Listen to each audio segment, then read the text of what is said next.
If you're in a relationship and you've noticed her messages feel different lately, colder, shorter, strangely distant, don't ignore this video. Here's the truth. If you're waiting for proof she's cheating, you're already behind. Affairs don't start in bedrooms. They start in inboxes. And by the time her words go cold, her body probably already has. I'm going to walk you through 6 subtle message shifts that most men overlook until it's too late. These aren't just red flags, they're behavioral fingerprints. And the man who can read them doesn't get blindsided. He gets clarity. So before you waste more nights wondering if it's all in your head, let's decode what she's really saying when she hits send. As a psychologist and relationship coach, I've seen this same pattern play out over and over. In messages men wish they hadn't ignored. If this is hitting close to home, hit like and subscribe. Comment yes if you've ever read a message that made you question her. And now let's start with the very first message shift you need to pay attention to. Number 1, the timestamp gaps and why her silence suddenly feels calculated. Let me ask you something. When did her silence stop feeling like she's just busy and start feeling like she's busy with someone else? You see, most men don't notice the silence at first. They focus on the replies, the sorry, phone died, the back-to-back meetings, the totally slammed today kind of excuses. All seemingly normal, all very reasonable. But here's the truth. When a woman is emotionally and physically invested elsewhere, she doesn't just disappear randomly. She disappears on schedule. This isn't ghosting, it's programming. She used to text you throughout the day, right? Little check-ins, memes, a quick thinking of you on her lunch break. It wasn't much, but it meant everything. Now, suddenly, there are 2-hour blackouts, 4-hour voids. Sometimes you don't hear from her all afternoon. And when she finally does respond, it comes with an apology that's almost too thoughtful. Like she rehearsed it. Like she's not just explaining to you. She's trying to convince herself. Here's the psychological layer no one talks about. When she's physically involved with another man, your text becomes a threat. One innocent message from you while she's with him, it can kill the mood, trigger guilt, or worse, expose the double life she's desperately trying to hide. That's why she creates digital dead zones. She silences the phone, leaves it in another room, maybe even turns it off completely. Because in that moment, the man she used to love has become the risk she needs to manage. Let me give you an example. Mark is 52 years old, civil engineer, married 18 years. And for 6 of those months, every Tuesday and Thursday between 1 and 4 p.m., his wife would vanish. No replies, no read receipts, nothing. Then like clockwork, 4:15 rolls around and the apology comes in hot. Gym class ran long. Lost track of time at lunch. Client emergency. But Mark's gut wasn't buying it. Not because of one missed reply, but because it was always the same hours, the same rhythm, the same script. And guess what? That gym class turned out to be the time slot she reserved for her affair partner. And the messages? Just cover stories to keep Mark emotionally asleep. Listen, don't focus on the excuses. Look for the pattern. One delayed reply doesn't mean anything. But if her phone always dies on Thursdays, if her texts dry up every time she goes to yoga, you're not looking at coincidence. You're looking at choreography. So what should you do? Don't confront. Don't accuse. That's not power. That's panic. Instead, take notes. Log the gaps. Watch the timing. Emotional betrayal always leaves a digital footprint. And her timestamp gaps? That's the trail she's too careless or too comfortable to cover anymore. Number 2, the emotional temperature drop. When her texts feel more like memos. There's a moment in every man's relationship when he opens a message from the woman he loves, and it feels like it was sent by his assistant. No warmth, no inside jokes, no "I miss you," just logistics. "See you tonight. Running late. Okay." And that's when it hits you. She's not cold because she's tired. She's cold because she's somewhere else, emotionally, mentally, and maybe even physically. When a woman starts pouring her emotional energy into another man, you feel it first in the way she texts, not in the words, in the absence of them. Because emotions, gentlemen, are finite. They're not an unlimited resource. And if she's investing her attention, desire, and emotional curiosity into someone else, she has nothing left for you but transactional scraps. Let's be real. You remember how she used to message. Little things like, thinking about you while stuck in this boring meeting, or can't wait to jump you when you get home tonight. Those weren't just cute. They were invitations. Invitations into her inner world, her humor, her heart, her hunger. Now, you text her a joke, she replies, "Lol." You ask how her day is going? It's fine. It's not the silence that hurts most. It's the sterile tone. Let me tell you about Tom. 60 years old, owns a small auto repair shop, married 35 years. He came to me because he swore his wife wasn't cheating. Just stressed, until he started reading her messages back to himself out loud. "I'll be home at 7, picked up the dry cleaning. Can you pay the internet bill?" He laughed, until he cried, because it finally hit him. She wasn't talking to him like a husband anymore. She was messaging like they were running a business together, not a life. Here's the psychology most men miss. When she's being emotionally unfaithful, even simple affection feels like a lie to her. Telling you she misses you while she's emotionally attached to someone else? That kind of duality creates unbearable guilt. So she avoids it altogether. It's easier for her to go flat, to pretend the feelings don't exist, than to lie to your face by pretending they still do. So what should you do? Stop trying to force warmth where there's frost. Don't respond to cold texts with flowers. Don't beg for emojis. Instead, observe. Let the tone tell the truth. Because when a woman stops texting like she's in love, it's not just her tone that's changed. It's her reality. Number 3, the deflection defense, when innocent questions get treated like accusations. It starts with a simple text. "How was your day?" And instead of a normal answer, you get hit with, "Why? Is there something specific you want to know?" Or maybe this one rings a bell. "You're running late?" "Yeah, I told you I had dinner with Sarah. Why are you acting like I'm doing something wrong?" Suddenly, you're not in a relationship. You're on trial. And your crime? Asking questions you used to ask every day. This right here is one of the most dangerous shifts in communication. And it doesn't come from stress. It doesn't come from just being overwhelmed. It comes from guilt. Real guilt. The kind that makes people paranoid, hostile, and reactive. Because they're hiding something they don't want you to find. When a woman's living a double life, emotionally or physically, every interaction with you becomes a landmine.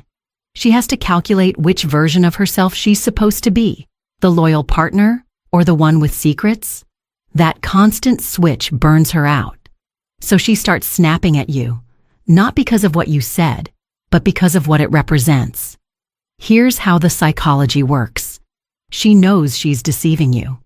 So she assumes you know it too, or are close to finding out. So every harmless question feels like an interrogation. Every normal check-in feels like a setup. That's why your care gets rebranded as control. Your curiosity becomes invasive. Your concern becomes paranoid. And over time, you stop asking. You stop checking in. You stop talking. And that's exactly what she wants. Let me introduce you to Ray, 48 years old, insurance adjuster, smart guy, but also loyal to the core. He once asked his wife how dinner with her friend went. She blew up. Said he was always checking up on her, that she felt suffocated. Except here's the thing. He only asked because she came home 3 hours late and didn't text back once. It wasn't an interrogation. It was a husband wondering if she was okay. But she twisted it, because she had something to protect. You see, these reactions aren't random. They're rehearsed. Defensive deflection is a tactic. It's how someone builds a buffer zone, not just around their lies, but around their guilt. Here's the chilling part. When your partner turns your basic care into something shameful, she's training you to shut up, to back off, to stop asking questions, so she can keep doing what she's doing, uninterrupted. So what do? First, recognize the playbook. Stop walking on eggshells like you're the one who did something wrong. If she turns every gentle question into a fight, that's not your insecurity talking. That's her conscience screaming. Second, trust the shift. When asking, "How was your day?" becomes dangerous, you're not in a relationship. You're in her cover story.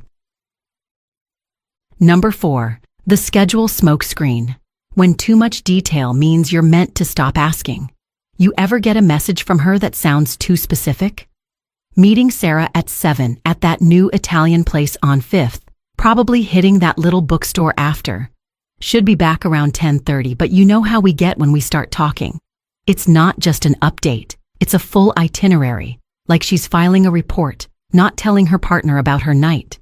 And here's the twist most men don't see. When a woman's being truly open, her words are relaxed, natural, maybe even a little messy.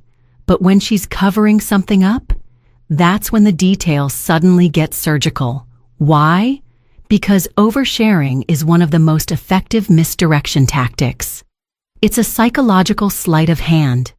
She gives you too much information about the innocent parts of her night, so you don't notice the parts she's conveniently skipping. It's not lying. It's editing. You feel like you know everything, but you actually know nothing that matters. Let me tell you about Frank, 55 years old, long-haul trucker, blue collar, old school, never suspected his wife of anything shady, until she started texting him oddly detailed plans every Friday night. Dinner with Jen at 6:45, trying that new Thai place. Might swing by Trader Joe's after to grab those granola bars you like. Back home before 10. At first, he appreciated it. Thought it was sweet. But one night, he came home early from a canceled haul, and she wasn't there. And when she did come back, it was nearly 1 a.m. Granola bars don't take 4 hours, man. Turns out the dinner part was real. So was the receipt she sent him. But after that, she met up with her affair partner. The detail about dinner was her alibi, not her evening. Here's how the psychology works. By stacking up verifiable truth, she builds trust. Then she uses that trust to mask the time blocks that aren't so verifiable. Photos of the food, selfies with friends, even restaurant check-ins on social. It's all curated for one reason: to keep you from asking about what happens after. Here's your red flag: the sudden shift from vague to overly specific. She used to just say, "going out with the girls." Now you get GPS coordinates, timestamps, and emotional disclaimers like, "You know how we lose track of time." That's not intimacy. That's insurance. So what do?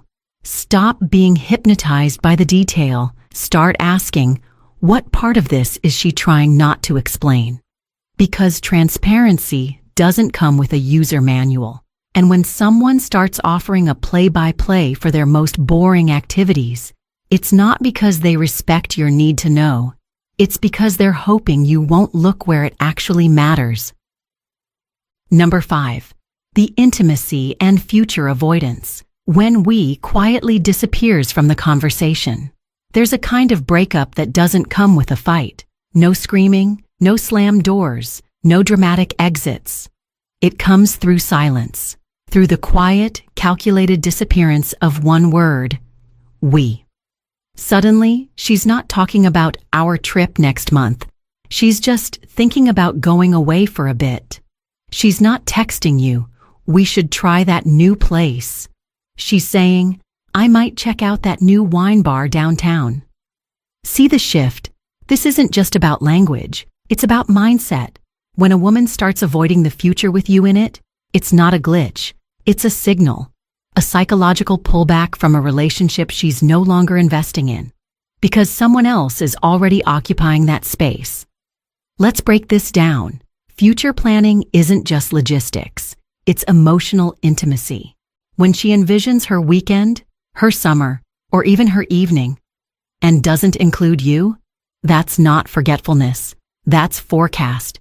You've gone from partner to placeholder. Let me introduce you to Kevin, 50 years old, high school history teacher. Every July, he and his wife took a trip to the coast. A little tradition they started in year 2 of marriage. Except this year, she hadn't mentioned it once. When he brought it up, she said, "Oh, I didn't realize we were still doing that." Then she said she was thinking of doing something solo this time. He didn't argue. He just felt something crack, not in his heart, in his reality, because this wasn't about the trip. It was about the truth. He was no longer part of the picture, but still standing in the frame. Here's what most men miss. When a woman is emotionally involved with someone else, talking about the future with you feels like a lie. It creates cognitive dissonance.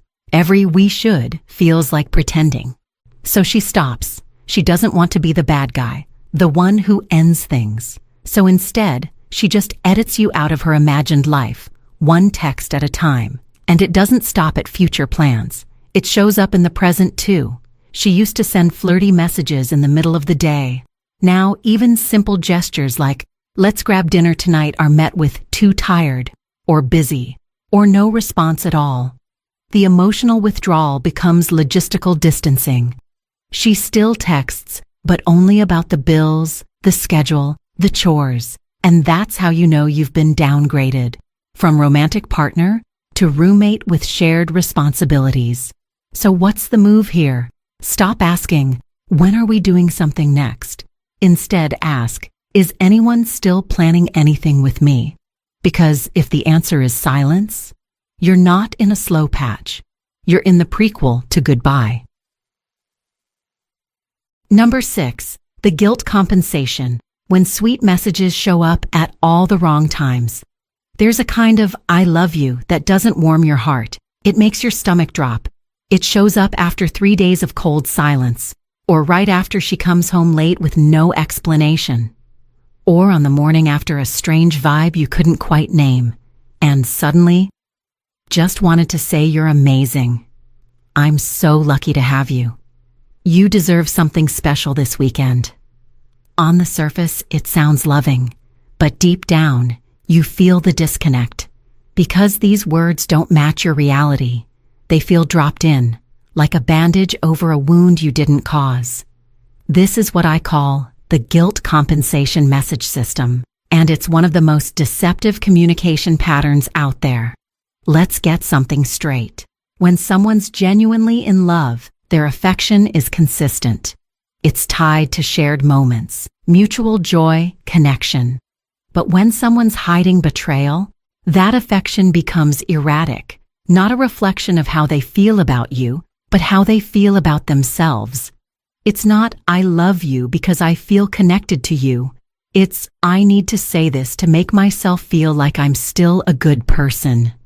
Enter Daniel. 58 years old. Divorce attorney. Ironic, I know. One night, his wife came home hours late, didn't say much, went straight to bed. Next morning, he woke up to this. "I'm just so grateful for you. Thank you for always being there for me." No mention of the night before, no apology, just that sweet, disconnected praise. And Daniel? He'd seen too much. He knew this wasn't affection. It was atonement. Here's what most men miss. These sudden bursts of sweetness aren't romantic. They're transactional. She's not telling you who you are. She's telling herself who she wants to believe she still is. Because deep down, she knows what she's doing. She knows it's unfair. She knows she's checked out, emotionally, maybe even physically. And these messages, they're her emotional receipts. Proof that she's still trying, that she's not a bad person, even if her actions scream otherwise. And if you're not careful, you'll cling to those crumbs. You'll mistake emotional guilt for emotional investment. And that is how you stay stuck. So how do you tell the difference? Ask yourself one question. Does this message feel like it's connected to anything real? A great moment? A shared laugh? An actual experience between you two? Or does it feel like it came out of nowhere? like she's ticking boxes on a good partner checklist? Because real affection builds. It's earned. It has rhythm and timing. But guilt compensation? It's random. It's rushed. And it's rooted in fear, not love. Don't get seduced by sweet words when they're delivered with cold behavior. Don't let a soft sentence erase a month of silence. And most of all, don't confuse her conscience with her commitment. The wake-up call. Stop investigating. Start mirroring. At this point, if you've seen 2 or more of these signs, consistently, not just once, then let's be honest. You're not in a relationship. You're in a cover story. And the longer you keep trying to figure her out, the further you drift from figuring yourself out. So here's the hard truth. This isn't about playing detective. It's not about gathering more timestamps, analyzing emojis, or replaying every conversation in your head. You don't need more evidence. You need more self-respect. Because chasing proof is just another form of denial. You're hoping, if you catch her red-handed, that it'll mean something, that she'll feel bad, that she'll admit it, that maybe, just maybe, you can fix this. But here's the kicker. If she's already that far gone, the problem isn't that you don't know the truth. It's that you don't want to accept it. So let's shift the game. From chasing her truth to claiming yours. If her energy is cold, match it. If she's transactional, stop sending poems. If she's absent, stop making excuses for her presence. This is not about revenge. It's about alignment. When someone stops showing up emotionally, mentally, or physically, stop overcompensating for their absence. Because here's what no one tells you. The moment you stop trying to pull her back in is the moment you start pulling yourself out. Let me be very clear. This is not where you confront her with screenshots. This is where you confront yourself with boundaries. Not to punish her, but to protect you. Because you can't text your way back into someone's heart. You can't guilt her into staying loyal. And you definitely can't save a relationship by being the only one trying. So instead of asking, what is she hiding? Ask this. What part of me is still hoping she'll turn back, even when every sign says she's already left? Your power isn't in what you catch. It's in what you choose to carry forward. Walk with that. You don't need to catch her in the act. You've already caught the truth. In her tone, in her timing, in the way her messages feel more like receipts than connection. She's been speaking loud and clear, just not with her words. Every delayed reply, every emotionally cold response, every overly detailed schedule.